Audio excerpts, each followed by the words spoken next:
Purnia GMCH में medical staff से मारपीट, घायल स्टाफ ने दी शिकायत। पूर्णिया के सरकारी मेडिकल कॉलेज एवं अस्पताल जीएमसीएच के इमरजेंसी वार्ड में एक चौंकाने वाली घटना घटी, जब इलाज कराने आए एक मरीज के रिश्तेदारों ने मेडिकल स्टाफ से गाली गलौज और मारपीट की। मामूली सी बात पर परिजनों ने वार्ड में मौजूद डॉक्टर और स्टाफ को बुरी तरह से पीटा, जिसके कारण एक स्टाफ सदस्य घायल हो गया। घटना के बाद जब वार्ड का माहौल बिगड़ने लगा तो डॉक्टर और अन्य स्टाफ ने पुलिस को सूचित किया। पुलिस को खबर लगने से पहले ही आरोपी फरार हो गए। इस घटना के संबंध में घायल स्टाफ ने पुलिस में लिखित शिकायत दर्ज कराई है और मामले की जांच शुरू कर दी गई है। यह वीडियो इस पूरी घटना की जानकारी देता है और बताता है कि कैसे एक छोटी सी अनबन ने अस्पताल के माहौल को बिगाड़ दिया। पुलिस के आने की भनक लगते ही परिजन मौके से फरार हो गए। इधर घटना की सूचना मिलते ही फणीश्वर नाथ टीओपी की पुलिस मौके पर पहुंची, जिसके बाद किसी तरह मामला शांत हुआ। वहीं मारपीट को लेकर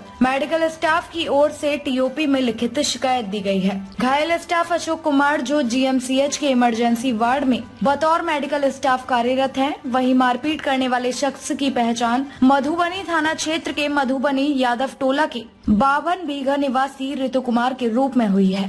घटना को लेकर ड्यूटी पर तैनात इमरजेंसी वार्ड के स्टाफ ने बताया कि ऋतु कुमार अपनी 3 माह की गर्भवती पत्नी प्रियदर्शिनी को लेकर इमरजेंसी वार्ड पहुंचा। उस वक्त वार्ड में कई गंभीर मरीज एडमिट थे, जिस वजह से काफी भीड़ भाड़ थी। इसी को लेकर उन्होंने महिला के परिजनों को वार्ड से बाहर निकल जाने को कहा। इसी पर ऋतु कुमार भड़क गए और फिर कॉल कर रिश्तेदारों को बुला लिया। वह उन्हें समझाने में लगे रहे कि तभी वह और उनके बुलावे पर आए रिश्तेदारों ने गाली गलौज और मारपीट शुरू कर दी। इमरजेंसी वार्ड में घुसकर बुरी तरह से पीटा। हालत बिगड़ते देख वहां मौजूद मेडिकल स्टाफ और डॉक्टर ने कॉल कर फणीश्वर नाथ टीओपी की पुलिस को घटना की सूचना दी।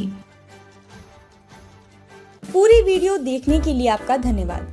अगर आप इस वीडियो को फेसबुक पर देख रहे हैं तो कृपया हमारे पेज को फॉलो करें, और यदि आप यूट्यूब पर देख रहे हैं तो कृपया हमारे चैनल को सब्सक्राइब करें।